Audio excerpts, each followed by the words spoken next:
Hunter, when we last left off talking to you from Galloway, I was talking about the Mackays of the south there, and in part the legend of their association with King Robert the Bruce. Behind me here is a magnificent statue of the Bruce here at Stirling Castle, and just over beyond me here is probably where the battlefield of Bannockburn was, they think.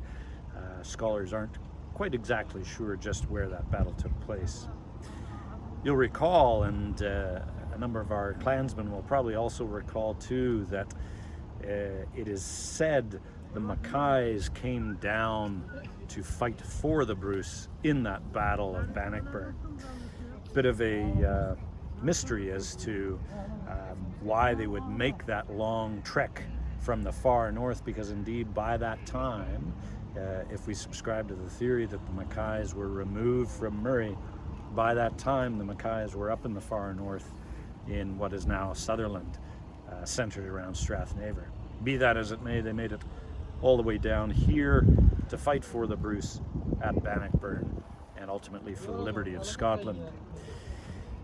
But this is still the south. It is arguably the gateway to the Highlands, one of the gateways to the Highlands, but it is far removed from Mackay territories in the north, and it is very much the south in its climb and landscape.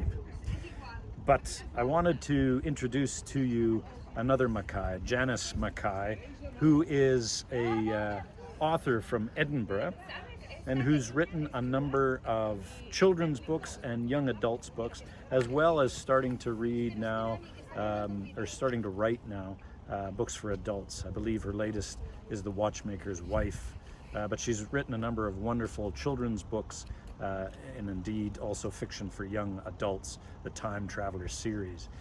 I was able to meet up with her during the Edinburgh Festival after we watched one of her great shows, her shows as a storyteller, and ask her about her writing, but more particularly her connection with the clan and her time spent in Mackay Country. She was a resident writer in Mackay Country for about 5 years, and so has had a wonderful exposure to it, and wanted to get her perspective on what Mackay Country is like, particularly for those of us who may not have had a chance to go there yet. So, without further ado, here's my interview with Janis Mackay.